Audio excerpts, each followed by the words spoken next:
umwuka wera akamaro ke ni uguhitura umuntu, ni ukukugira inama, ni ukuguha ubwenge. Ediwa edonde pasi buri muntu wese ukurikiranye iki kinyamakuru mwateho umwuka w'Imana mu izina rya Yesu, mwateho umwuka wera w'Imana. Eliya ngo asanga umupfakazi Sarifati ngo asigaranye gafu kanyuma kakangahe afite umwana umwe. Eliya nta mwana yagiraga, aramubwira ngo ako gafu kugira ngo Imana ikore ibitangaza, kugira ngo Imana ikore igitangaza kazane njewe nkarye njyenyine nta wundi muntu turi busangire. Noneho niba uri upfa iyaba hari YouTube bagafata Eliya ari gukora icyo kiganiro no mukecuru baba baramwise umwesikoro, hano induru ziba zaracitse biba byaraye. Ubwo ibyo turabihuza na wa pastor wabwiraga abantu buri muntu cyo afite mu mufuka akizana ufite ko ntacye gishyirana Imana yagukubira gatatu. Uriya bintu so urabyemera? Oya, biriya bintu ntago mbyemera. Ira ni example yashakaga gutanga y'ibisamba bimwe biba mu madini n'amatorero, ariko yabikoraga ari sere kandi ubona ko ari ibintu yabikoraga ari sere, ariko cyari ikigisho none abazi gukata utuntu abari two baterura wakomeje kudura n'ibibazo ntabwo cyari ikigisho. Ibuka kantu karugagi kaje kagatrending afite agaseke terera ubwo bukene bwaho hano shira hano amafaranga urabyibuka? Ndabyibuka. Ayo mafaranga biza kugaragara ko akantu gatawaye kase ayafashisha umumama wari ufite umugabo ufunze, urabibona? Undi mu bakozi b'Imana habamo ibyiciro bitatu. Mu nyumva igiciro cya mbere ni icy'abantu b'Imana, harimo abarozi, harimo abapfumu. Igiciro cya mbere kirimo abo bantu, kirimo abarozi, kirimo abapfumu, kirimo ibisambo, kirimo ingeri zose, kirimo abana b'Imana, kirimo abakozi b'Imana, kirimo ibintu bigiye bitandukanye. ubwo nacyo uyu mutumba kizate akizate abona abayitubi bazabivuga ntago ari nge pastor. None mugi pastor rero uyu muntu ko yazamutse vuba aho ntafite imyuka yavanye, bazi no kudekarara ibihugu bivamo. Iyo batavuze Tanzania bavuga mu Buganda, iyo batavuze mu Buganda bavuga Nigeria, iyo batavuze Nigeria bavuga Ghana, iyo batavuze Ghana bavuga South Africa. Bazi ngo hana imyuka. None umuntu uzaha imyuka mibi bayicururiza, urumva watajyayo? Oya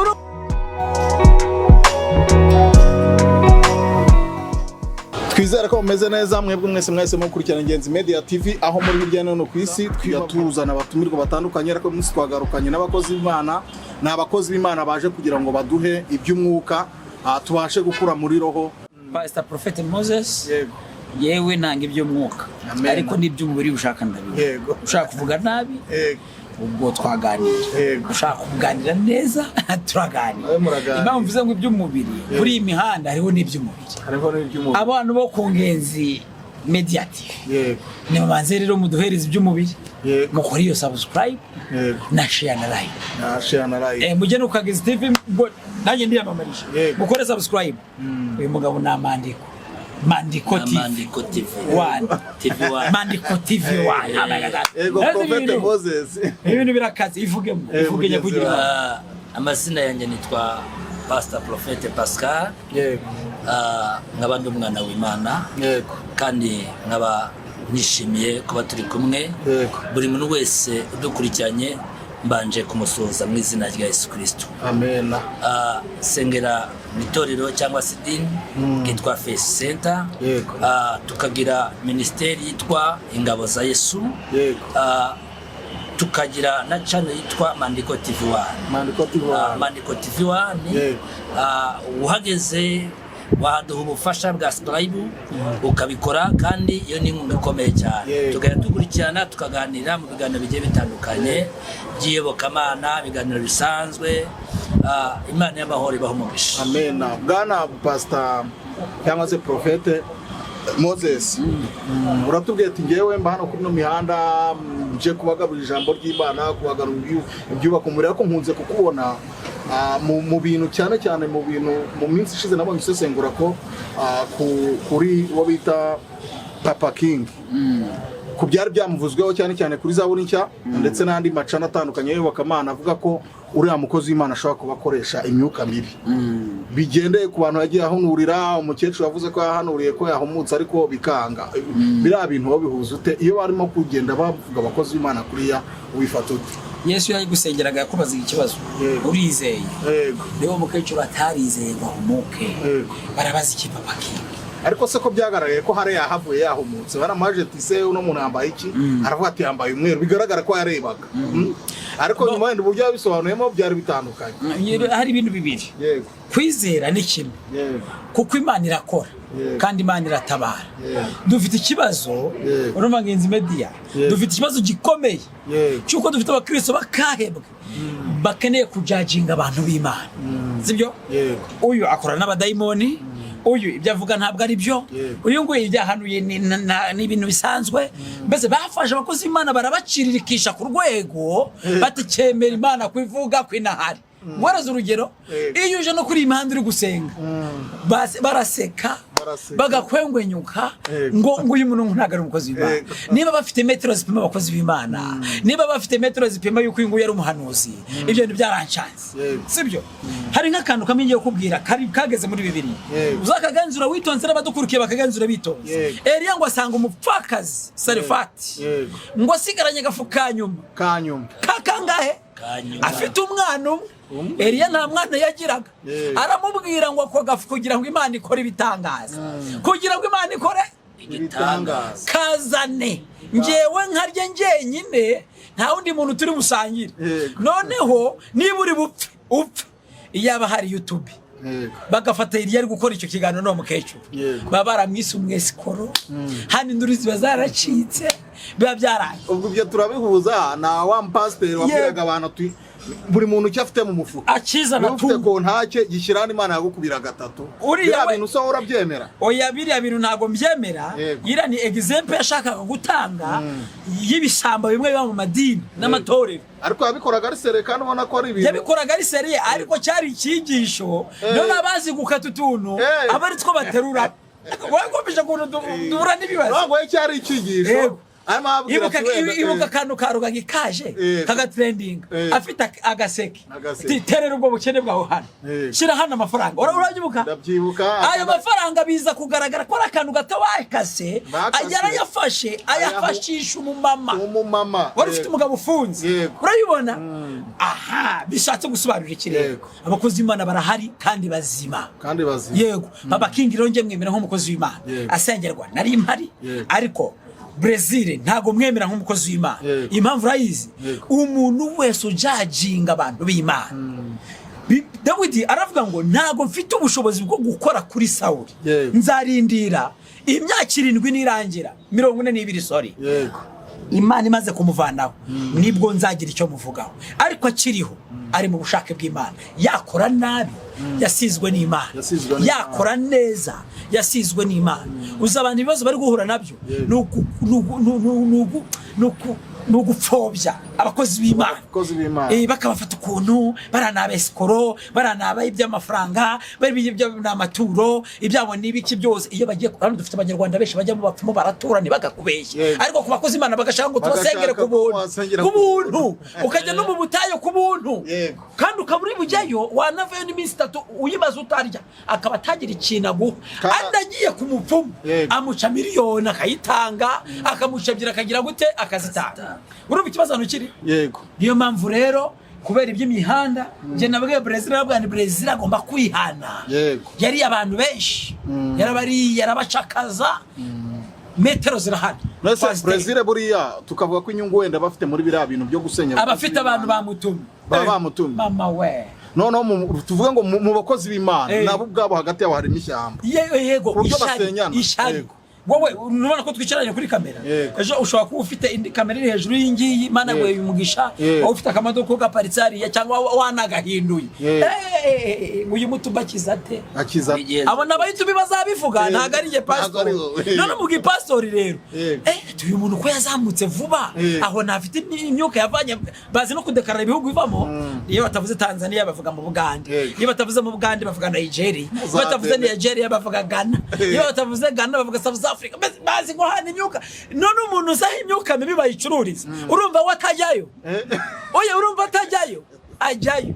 none si cyo nibaza ubundi ni gute ushobora kureba reka rero tubaze na Pascal nawe agira icyo atubwira. Uri umushumba ufite ministeri uyoboye ufite itorero usengeramo ubundi ni iki gishobora gutuma ushobora kureba umukozi w'Imana ukavuga ati umukozi w'Imana afite amavuta ya nyayo cyangwa se ukaba wamujudginga nko bose bavuga ngo bakora imyuka ngo hari matera babaryamishaho ngo za Uganda iyo ngiyo. Ikintu navuga nta gipimo cy'umwuka gihari gipima amavuta y'abakozi b'Imana kuko iyo ushatse kuba umucamanza ibintu bikomeye. Reka kugira ngo musubize tuganire kuri ijambo ry'Imana gatoya abadukurikiranye baze kubyumva neza. Ni muri Yesaya ibice byaho ni 4. Mutwe w'amagambo yaravuze ngo Imana isezerana gukiza abakobwa b'i Yerusalemu ngo uwo munsi abagore 7 bazajya ku mugabo umwe bamubwire bati tuzitungirwa n'ibyo kujya byacu kandi tuzajya twiyambika ubwacu ariko uduhe kwitirirwa izina ryawe udukize urubwa rw'abantu. Iri jambo niryo tugiye kuganiraho kugira ngo tubashe gusobanukirwa n'icyo warumbajije. Ese aba bagore 7 bari kuvuga muri Bibiliya ni bande? Umugore nyirizina asobanura itorero ry'Imana. Iyo tuvuze itorero ry'Imana ntabwo tuvuze idini runaka. Sadeperi si Zayoni si churches runaka ahubwo iri torero ni umuntu wamaze kumenya nyiri torero ari we wa musore bavugaga ahangaha bashaka kwitirirwa iki izina rye. Uyu musore ninde? Ni Kristo. Nyumva neza gatoya. Abantu bamwe bitwa karaba Kristo ariko nyamara harimo abantu bari kwitirirwa iryo zina atari byo. Mu yandi magambo hari abantu bihamagaye kandi bamaze kwihamagara abangabo bafite imirimo yabo. Ariyo mpamvu bavuze ngo twebwe tuziyambika nitumara kwiyambika ariko dukize urubwa rw'iki rw'abantu kandi tuzitungirwa n'ibyo kurya byacu. Aha bishatse kuvuga iki? Ni ukuvuga ngo aba bitwa ko ari abakristo bari mu nzu y'iki y'Imana bitwa ko basenga ariko ntago bemera Imana ngo bayishimisha iminwa yabo ariko imitima yabo ikaba kure. Bigaragarira hehe? Ku mirimo yabo, ku mbuto bakora bera. Bivuze iki rero? Ahangaha ikintu navuga hepfo haravuga ngo muri Yesaya 11 haravuga ngo ubwo Yesaya ngo hazavamo ishami ngo ry'ubwenge. Reka dusome ijambo ry'Imana kugira ngo bigende neza. Yesaya ibice byaho 11 ndifuza ko abantu basobanukirwa ijambo ry'Imana bakamenya. Hanze ahangaha abantu bicaye ku ntebe y'imanza baryumva bataryumva barorera ariko icyo nzi neza ni uko Imana irahari kandi izabemeza. Imana nishimwe cyane. Amen. 11 havuze iki? Ngo Yesaya ahanura ibyerekeye shami wa Yesaya. Munyumvire kandi ndatangaye mu kizo ngo mu gitsina cya Yesaya ngo hazakomokamo agashami mu mizi ye hazumbuka ishami ryera imbuto. Tugarutse kuri za mbuto. Nukuvuga ngo uyu ishami ryera imbuto n'abantu bemeye gucomeka kuri kagashami kavuye kwa shami n'ubundi. Murongo wa 2 avuze ngo umwuka w'Uwiteka azaba kuri we, umwuka w'ubwenge n'ubuhanga, umwuka wo kujya inama n'uw'imbaraga, umwuka wo kumenya Uwiteka n'uwo kumwubaha. Imana itugiriye neza cyane. Mvuga itangaje kimwe gikomeye cyane. Ahangaha ni Yesu bahanuraga uzaza akaza aje gushungura itorero ry'Imana. Itorero ry'Imana ni iki? Twamaze kumenya ko Kristo niwe nyiri itorero nawe uri hedinze ngo abamwemeye bamara kumwemera bakizera izina rye abo bahawe ubutware n'ubushobozi bwo kwitwa iki abana b'Imana mu nyumve gatoya hawe ndashaka mushirimaka ubundi mu bakozi b'Imana habamo ibyiciro bitatu mu nyumve igiciro cya mbere ni icy'abantu b'Imana harimo abarozi icyiciro cya mbere kirimo abo bantu kirimo abarozi kirimo abapfumu kirimo ibisambo kirimo ingeri zose kirimo abana b'Imana kirimo abakozi b'Imana kirimo ibintu bigiye bitandukanye ubwo nacyo kirimo babandi birirwa basebye abakozi b'Imana kirimo babandi birirwa baca imanza bashinzwe kureba iterambere ry'umuntu ubundi hari ibyiciro bibiri mu itangiriro iyo dusomye ijambo ry'Imana tuhasanga abantu babiri bavukanaga ntabwo njya kuvuga amateka menshi ni umuntu witwa Gahini n'Abeli ngo Abeli yatambye igitambo cy'Imana kigera imbere y'Imana ngo Gahini atanga igitambo cy'injonjore ngo Imana iracanga iracigaya imaze gucigaya ngo ihereza umugisha Abeli noneho Gahini agira ishyari reka nkubwire muri ino mihanda cyangwa se muri buno buzima muri no rugendo hari abantu bafite umwuka wa ba Gahini bishatse kuvuga iki twese turavukana nk'uko twabyawe n'Imana cyangwa se twaremwe n'Imana ariko ntabwo abantu bose bafite umwuka umwe hari umwuka w'Imana hari n'umwuka wa Shitani bivuga ngo abo bantu baberirwa bapfobye abakozi b'Imana bafitemo umwuka rimwe na rimwe wa dayimoni wa Gahini Gahini niwe ugira ishyari iyo ubonye ubundi umwuka wa Gahini ushatse kuvuga iki iyo uteye imbere ejo wakigurira akabanza runaka yaguze akabanza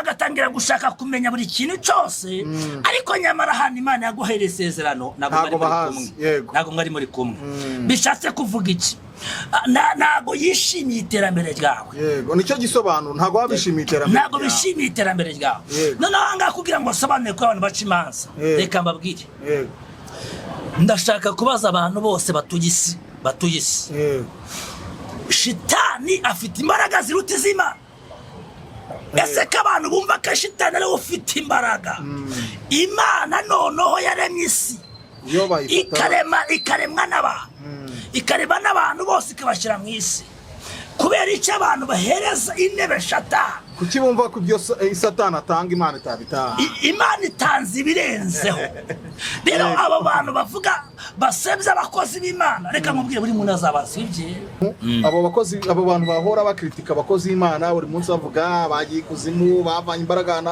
baba bafite mu mwuka wa Gahini ari umwuka wa Gahini ikindi cya kabiri wenda urumva ni ukuri umubyeyi arabyara akabyara n'ibigoryi mu muryango ntibishatse kuvuga ko no mu murimo w'Imana hatari abantu bamaze gukora divorce n'Imana bakoze divorce n'Imana bakira abakozi b'Imana kandi byararangiye noneho twinjiye mu cyiciro cya kabiri kugira ngo twihute cyane hari icyiciro cy'abakozi b'Imana icyiciro cy'abakozi b'Imana bahamagawe kandi bafite impano zigomba kugeza abantu mu bwami bw'Imana zigomba kubohora abantu ni ukuvuga ngo mu bakozi b'Imana niho havamo icyiciro cy'abana b'Imana batoranyijwe nyumva mu bakozi b'Imana bafite impano bose siko bazajya mu ijuru reka